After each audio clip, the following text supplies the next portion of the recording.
Namaste, wonderful collective family, wonderful brothers and sisters.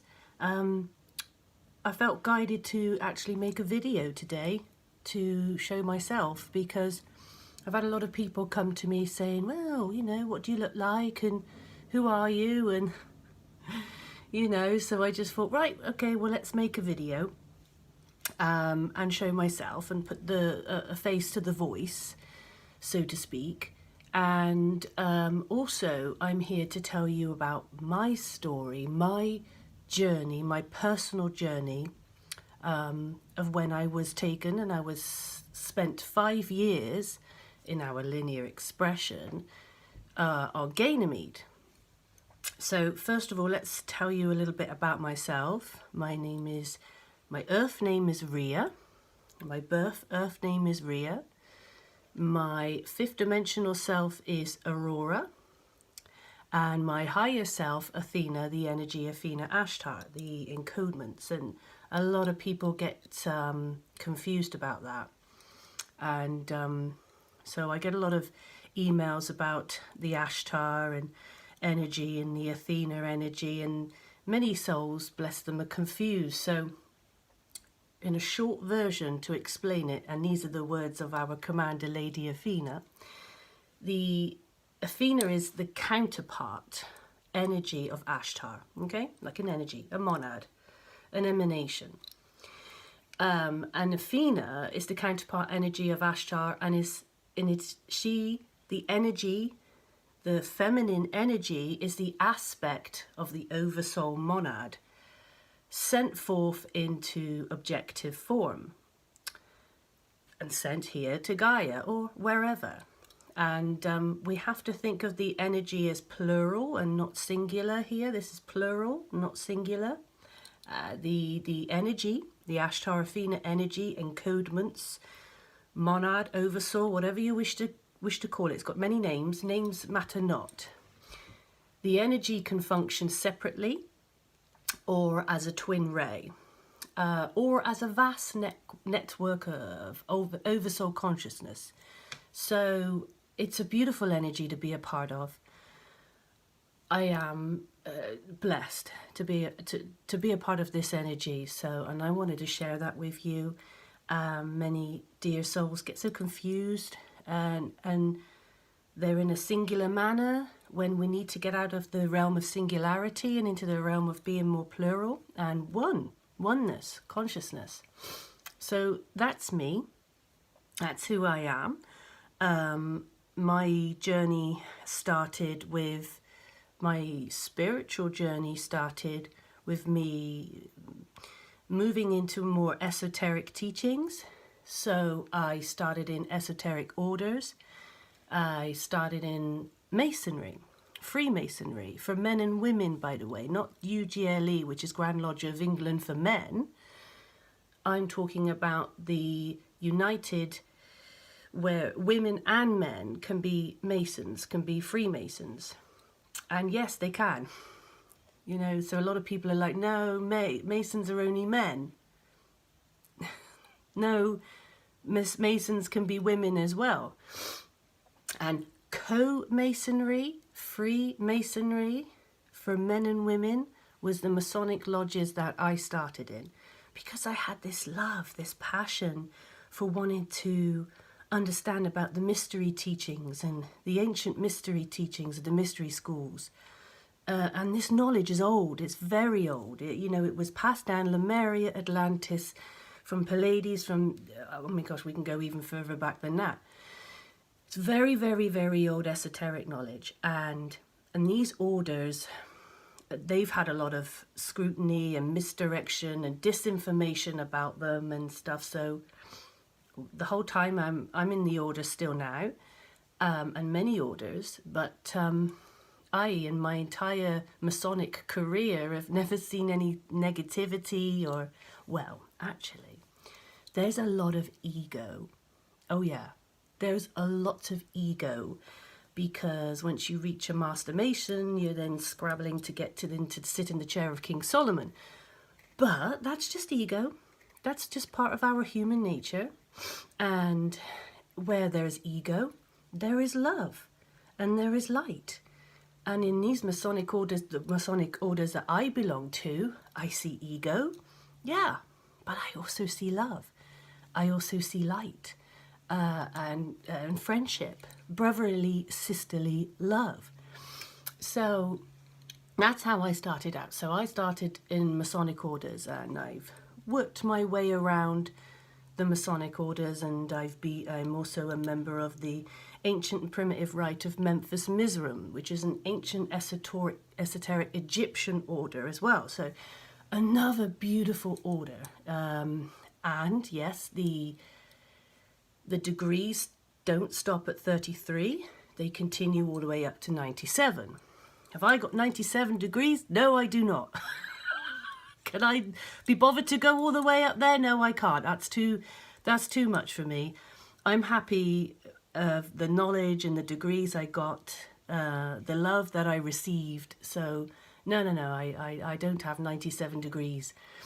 But very aware of how it works. So without going into too much detail about that, but you know, I'm all love and light. So that's the most important thing. So yes, there's misdirection about Masonic orders.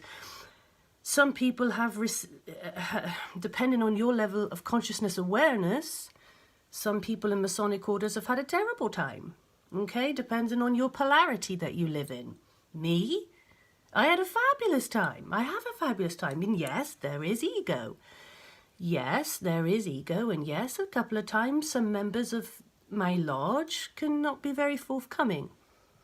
But that's down to them. That's ego. But it doesn't bother me. I don't live in that paradigm. It doesn't bother me. So yeah, I'm kind of standing up for my truth, and my throat chakra is well open. So I'm just expressing to you that my time in the Masonic order is a lovely time, yes, but there is ego, yeah. And yeah, sometimes you can, some members receive a ring. I've been asked this question, oh, did you get a ring when you become a Master Mason? Well, not particularly. You can go out and buy yourself a ring if you wish to. And just so, you know, so a brother can understand, know that you're a Mason too. Yes, I have a Masonic ring, which is this one here, if you can see. There, my little Masonic ring. Was I given that ring when I reached a Master Mason? No. I went to a shop and bought it. So that's because I wanted to. Yeah, so gosh, there's so much craziness. And I laugh. It's the same level of conscious awareness that many beings are at different levels. So, but there is a lot of misdirection out there. There's a lot of disinformation. And however your synapses in your brain is downloading that, you will bring it across how you will bring it across. You will project it how you will project it. If you were triggered, then you're triggered because you're holding on to an insecurity or a fear. So you're triggered by that response. You're triggered by that belief system. You're triggered. So you're projecting. So you need to think, why was I triggered by that? Why am I projecting? Why am I triggered by that person being a Mason? Why am I triggered by that person being in the Catholic Church? Why am I triggered by that person being a Muslim? Why am I triggered by that? Well, that's because you have an insecurity you need to work on, because you're projecting fear. And that is what we need to let go of, is fear. Fear is what keeps us in this matrix, okay? So I've got a really sharp, really strong sounding in this ear now. Okay, so I'm receiving a download. Thank you. Okay, so just as I was speaking about fear, I just received a really sharp ringing in my ear, a download, a harmonic resonance that just came into my ear then. So it's that our family are here with us. And they want me to talk about Ganymede, so let's get on to that then. Okay. Okay, enough of Masonic stuff and enough of this and enough of that.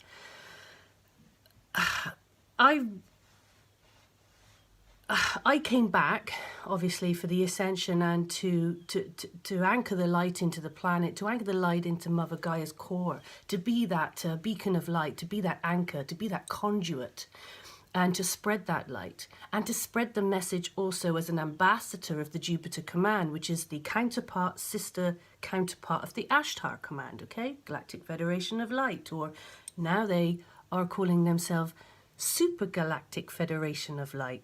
Isn't that cool? So I am an ambassador for them. You are an ambassador. Many of us are ambassadors and emissaries of the Ashtar Command, and emissaries of the Jupiter Command, and emissaries of the Galactic Super Federation of Light. We are light workers, light warriors, ground crew, emissaries, the list goes on. So part of my mission now is to almost plant the seed in the consciousness of remembrance to our light workers, ground crew, and star seeds and emissaries about Ganymede, about the Jupiter Command, about the Ashtar Command, and about the colonies on Ganymede. So for me, it started, I'm going to take you back how I know all this, okay? Well, how do you know this? Because I got questions and asked me, oh, well, how do you know this? And, you know, and how are you able to remember all of this? And how do you know, very singular questions, but I'm answering them with love, because that's what we are here. We're love, okay? So I'm going to take you back to 1998. Yes, 1998. I was 18 years old in 1998. So I'll let you work out the math of how old I am now. And yes, longevity's been okay. It's all right. So in 1998, I was living with two friends of mine in a town centre called Bristol, because I live about 8 miles from Glastonbury. So Glastonbury, I'm just pointing out the window, is 8 miles that way, okay? Bristol is about 10 miles that way. So I lived in 1998 in Bristol, in a flat, my American brothers and sisters, you would call it an apartment, but I call it a flat. And above the flat we lived, okay? So you have to go up these stairs to get to the top. A 2-story building, and I lived there when I was 18 with my two friends who were the same age as me. And one Tuesday night, I remember it was Tuesday night, it must have been around about 7 o'clock in the evening. I'm 18 years old. I don't go to bed at 7 o'clock in the evening. That's really unheard of. I'm a young little whippersnapper, and I don't often go to bed at 7 o'clock. However, I felt really, really tired. One minute I was okay, and then the next minute, like a rush came over me, like I need to go asleep. Okay, and I kept hearing a buzzing in my ears. So, and I just felt really off kilter. So I said to my friends and my boyfriend at the time who was with me, his name is Scott. I said, I can't go to sleep. I'm really tired. So what I remember is I walked up the steps to get to my bedroom. And I walked up the steps to get into the bedroom. I remember taking my clothes off, because I don't like sleeping with my clothes on, because it's just, no, I just don't like sleeping with my clothes on. I just like to have my pants on, and to my American friends, that's knickers or briefs or whatever you guys call it. But we call them knickers.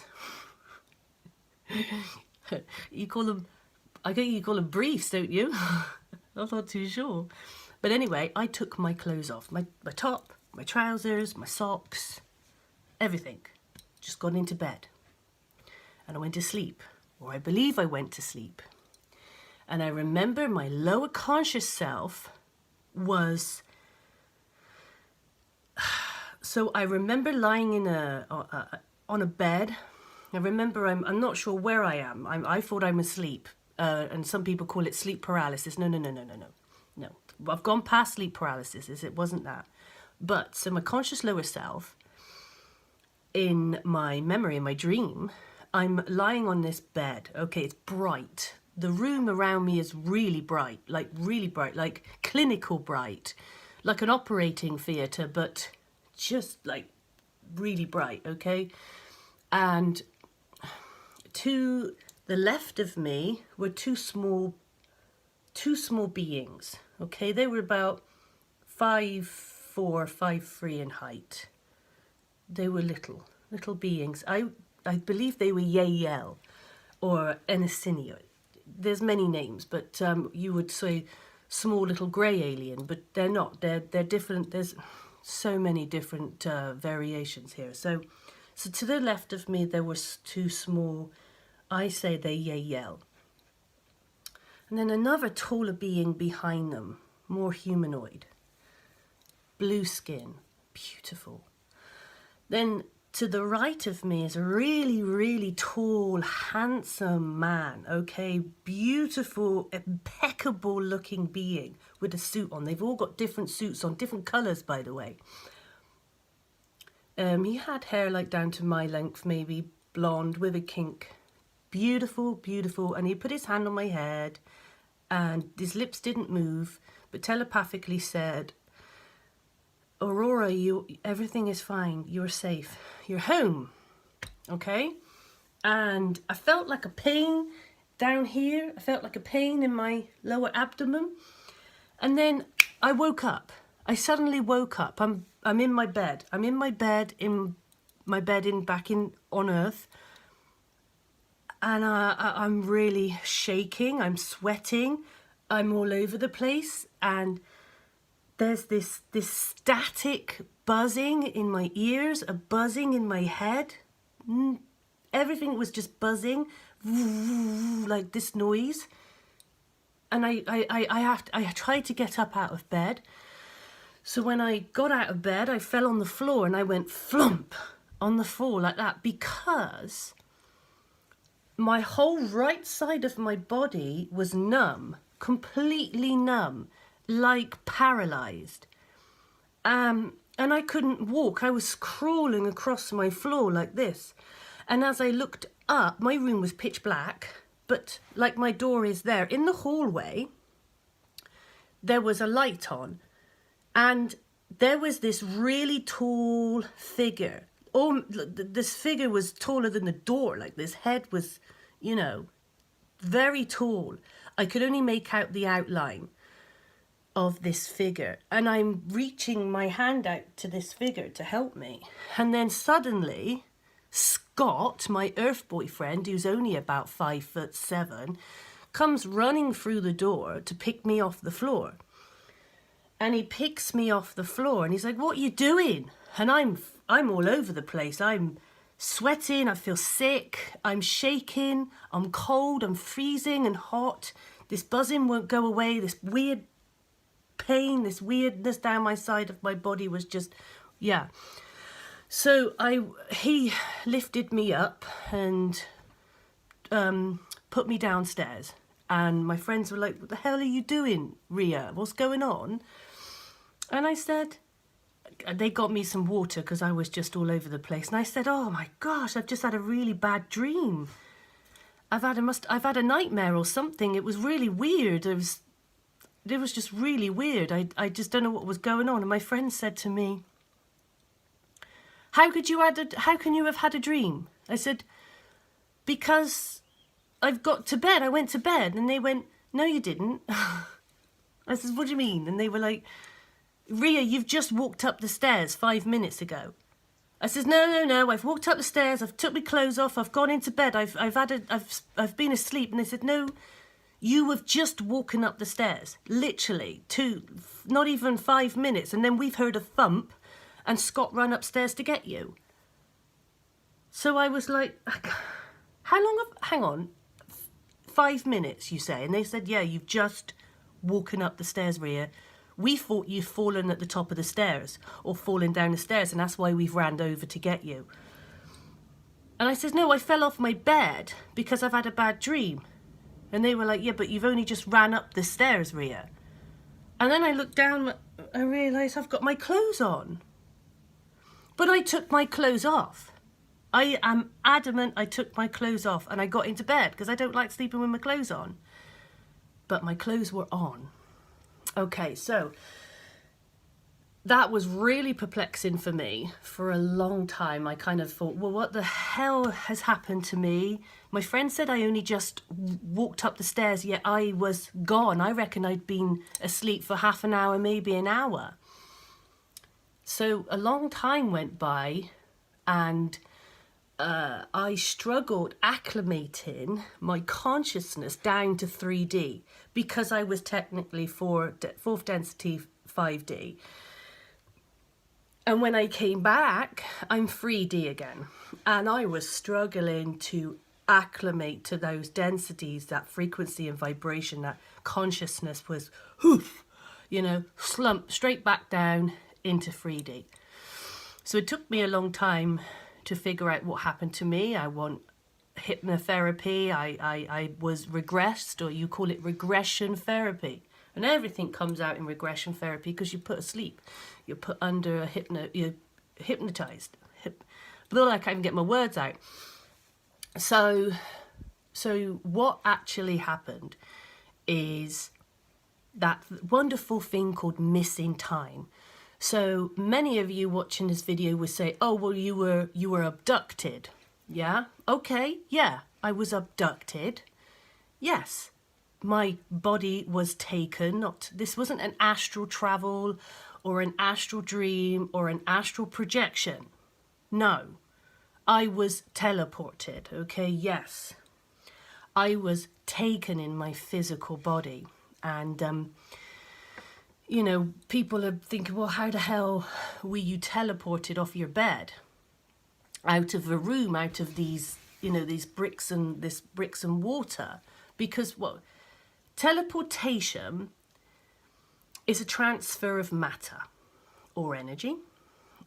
So teleportation is a transfer of matter or energy. It converts a person or an object into an energy pattern.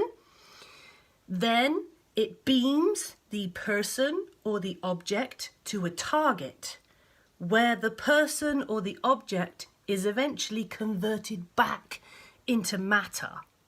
So, my physical body, my consciousness, my Atma, everything was converted, taken, beamed to a ship. So I was like, gone, 1 minute I'm in my bed, my whole body, thinking I'm asleep, and the next time, poof, I'm up. All of me, gone. And I went to Ganymede. That is where I went. I went to Ganymede because I was already part of this federation. My fifth dimensional self was already part of the Jupiter Command, was already part of Ashtar Command. I'm already an emissary. And I was taken to Ganymede for, now this is weird, okay? 5 years I was taken. 5 years, but that's in a linear expression here. Okay, I'm trying to bring it down to a linear expression to help you understand. I'm gone for 5 years, yet they teleported me back 5 minutes later. Yeah? So my friends downstairs think I'm only just walked up the stairs and fell on the stairs. But I was teleported, but they brought me back. But to my friends' three-dimensional perspective, because they're at a three-dimensional level of consciousness, I only just walked up the stairs. So there's confusing, yeah, but to our brothers and sisters, our galactic family, no, that's quite very normal. So I went to Ganymede, and that is how I'm able to remember a lot about Ganymede. My memories are returning. I go deep into my Akashic record to pull out all these memories, to sift through my matrix memory complex, to go through everything and figure this out. And my memories are coming back of my 5-year experience, linear expression here, experience of Ganymede and the Jupiter Command and the Ashtar Command and the Galactic Super Federation of Light that you, many of you are members and emissaries of, and I am. So Ganymede is not what you think it is. Ganymede is the super hub of the Confederation, like the headquarters of the Jupiter Command. Okay, Ganymede, almost they project a hologram to make it look like this rocky surface when it's full of oceans, it's full of water and land. The air is, what I remember of the air is like the atmosphere is like a pinky orange atmosphere. It's a denser atmosphere, so it takes your body some time to acclimate to breathe. They help you with that, by the way, with their technologies. I remember going in, they call them med beds, but the galactics don't call them med beds. They call them like a healing chamber. It's like a crystal healing chamber, but okay, we're going to call it med beds for a minute. So when I was taken to compress myself back into matter again, and my consciousness was all over the place, they had to place me in this med bed or this healing chamber for some time for me to sort myself out, and then I had to interact with the colonies again. And on Ganymede there are human colonies and there are galactic family colonies, and they all live happily together. Okay, happily together. There's no weirdness. There's no there's no prejudice or anything about anyone's sexual orientation or the color of their skin or their belief system. They are all one, human and galactic. You got galactic beings that look like us. Predominantly they all are humanoid bipedal, and they stand upright predominantly. Okay, the ones on Ganymede and in the federations that I've seen are humanoid. Okay, some have skin like us, some have black skin, some have beautiful purple skin, some have blue skin, golden, violet, like a reddish skin, like a green skin, and just like me, light skin. All different colors, orientations. It's vast. All different sizes. The list goes on. There's so many, and they're all happy, loving, and living together. You know, there's no weirdness. Like, we still have this problem here on the planet that, you know, we have a problem with other people's ideologies or belief systems and racial color and the color of their skin and their sexual orientation. Oh, come on, guys. They don't have that up there. They love each other. They're all one, and they accept each other as brother and sister in that energy of love, of unity, of oneness. So, yeah, human and galactic live together. And I will say this, because I've seen it. These beings are real. They're physical. You can touch them. They bleed. They have anatomy, lungs. They breathe. They can bleed.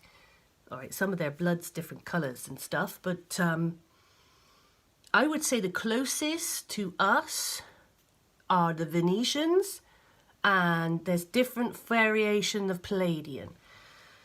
So, because this Palladian is massive, okay, but I would say mainly Venetian and many Palladians look like us, as in, I'll say Caucasian, okay, for now, because I don't want to label. I don't want to label because that's just silly. So they're very real, very, very real. And in Ganymede, this is my doggy. You coming over? Off you come. Come on. Come on. Hi, hello, puppy. Oh, okay. Shh, shh, shh. You got a baddie cough, ain't you? Yes, you have. He's got a baddie cough. He loves his mummy, and I loves you, poodle. Okay, go on then. Go and sit back down. So, I know what's wrong with him. He's 14 years old nearly. Has struggling with these ascension energies like we all are, and even the animals are, you know, acclimating. So anyway, so Ganymede, one of my memories of Ganymede was this vast sea, and as you come to there's this huge cliff face, massive, huge cliff face with these waterfalls coming down, these beautiful, and I mean humongous waterfalls. Okay, different sections of these waterfalls and this huge cliff face, and the ships, the scout ships, the ships, okay, they fly in and out of these waterfalls, in and out, because behind the waterfall, etched into the cliff face, are these domes, are these cities, okay? And it looks like glass domes, okay, but it's not glass. It's a chemical compound, a composite compound that we simply cannot comprehend. But I'm just going to reference it. It looks like glass, okay? And they're massive. And there are docking bays behind the waterfall. And we can look out at this waterfall and we can see the ships coming in, okay? They're just coming in and they dock inside the cliff. That goes for miles and miles and miles. And this is where the Super Confederation base is, or headquarters is, for the Jupiter Command. Because Ganymede acts as many things. It's also a Stargate portal as well. It's a Stargate portal, which is a direct portal to Sirius, the star system Sirius. Boom, boom, 2 reference points, Ganymede. Also, a lot of planes that go missing. We call it the Bermuda Triangle. The Federation calls them vortex access points that are around our planet. And there's many of them, not just the Bermuda Triangle, there's many of them. A lot of planes and ships or boats that go into these access vortex points get pulled out and they end up at Ganymede. So that's how a lot of humans have ended up on Ganymede as well. And these humans, because if they went through these access points maybe 150 years ago, in our linear expression, they master longevity on Ganymede, so they can't come back. So they choose to stay. And there's a lot of human colonies that choose to stay and continue to have children on Ganymede and live happy and live in content, you know, happy. So behind these, I mean, inside the craters, inside the great walls, behind the waterfalls, is a vastness of, I would say tunnels, but it's not. They're like cities. But to me, it's huge.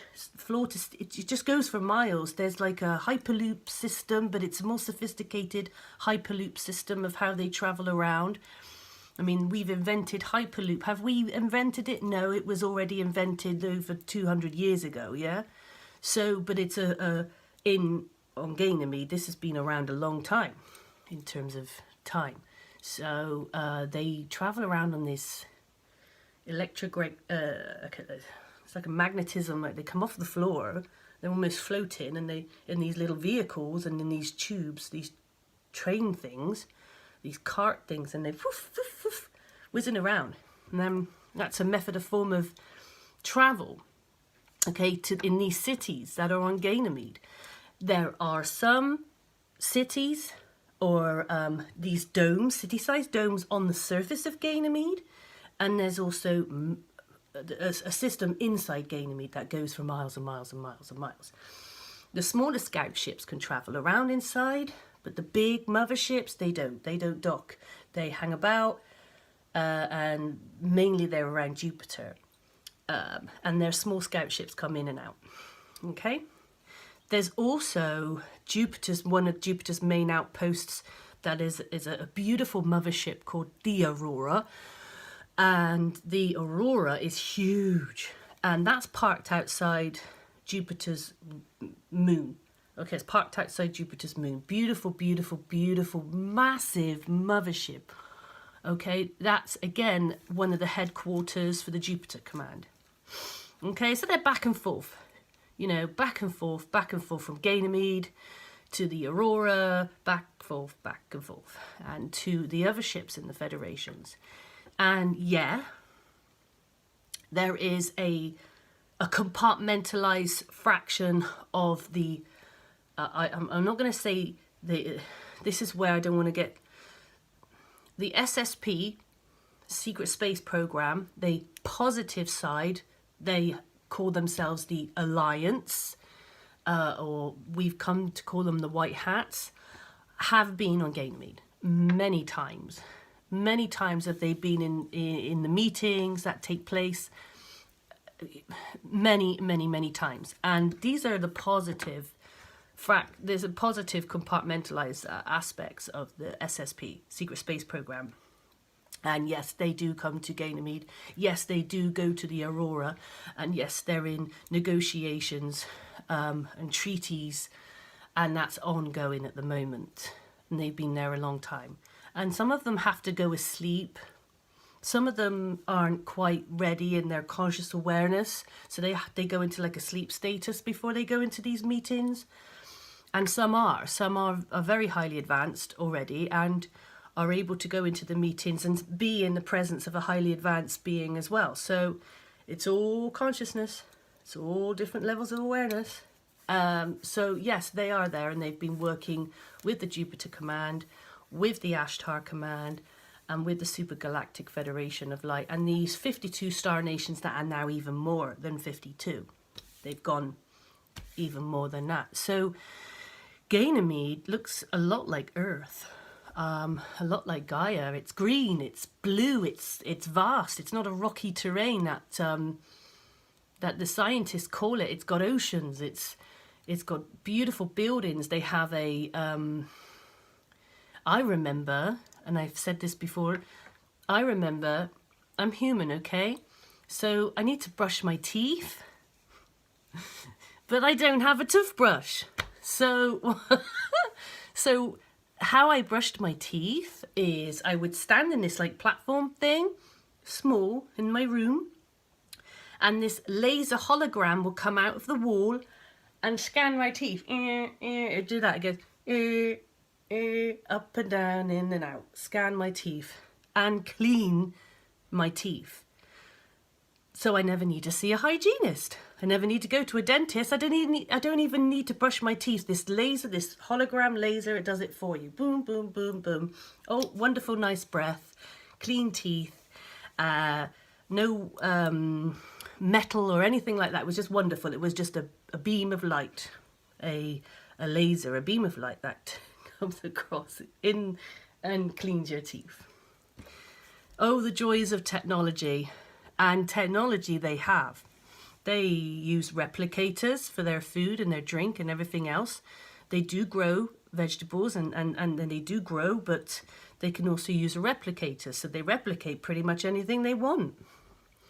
There's no need to work. It's because they replicate everything. So this technology, they have it there on Ganymede and in the Federations and in the SSP. Are they releasing this technology to us? Yes, one day. When? I don't know. I want it just as much as you want it. I want to stop hunger and poverty and starvation, and, you know, I want all that to stop, and it will. And I do know that it will. And they are, hello, did you see that one? Hi.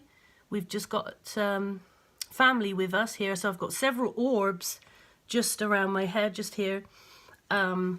Coming to say hello. Are you going to come in? Come into the frame.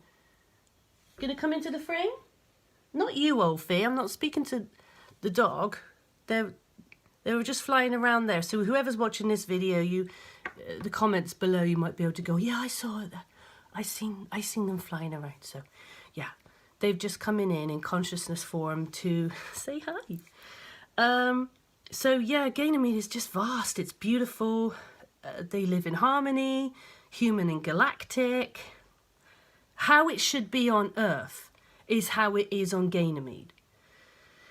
How they interact with each other, how they live, how they work together in unity, oneness, is how it should be on Earth, and it will be like this on Earth, as we're being bombarded with energies.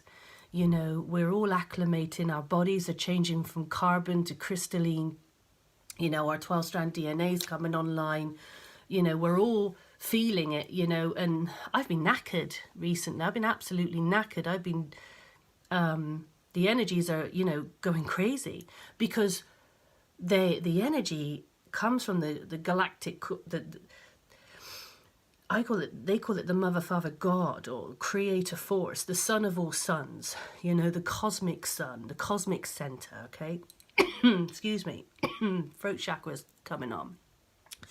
And it's distributed out to trillions of central suns, and then it comes through into our galaxy, into our galactic central sun, and then it goes through all the portals and stargates, and it comes through our solar logos, our sun that is a supreme being. And our sun contains that kinetic energy. Our sun contains it like a container, like a shipping container, you know, and then floop, floop, floop, distributes it out bit by bit to us. And they also, when the ships, our motherships, our Federation ships, they contain the light too, that the sun goes poop, poop, poop. And then they send it out in intervals. Not too much you know, because if we, too much, and we're just, like, we're struggling now with the energies. Many of us are up and down, and, you know, so they let it out in intervals. Boom, boom, boom, boom, boom. And we receive it, we anchor it, we're the conduits of it. So, and it's upgrading us. It's doing trillions and trillions of things that I can't be bothered to get into, because you all watching this already know that. So it is beautiful. It's divine what's going on. You know, we truly are in a magical moment at the moment, and they always tell me to stay vigilant, stay steadfast, stay in my high heart all the time, be in grace, be in joy, be in love, and support your fellow brother and sister. Support your fellow light worker or light warrior. It's such a shame that I see judgment still. I still see judgment. I still see judgment with the light workers and the light warriors, casting judgment on another light warrior or light worker's work or what they say. That doesn't matter. You shouldn't care about that. What you know about is your inner truth. Keep your truth. That's your truth. What you resonate with, because we're all at different levels of awareness and different levels of cognitive understanding.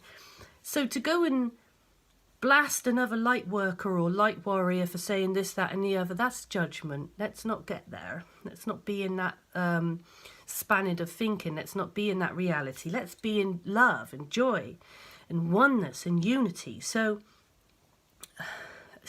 it's a shame to still see judgment.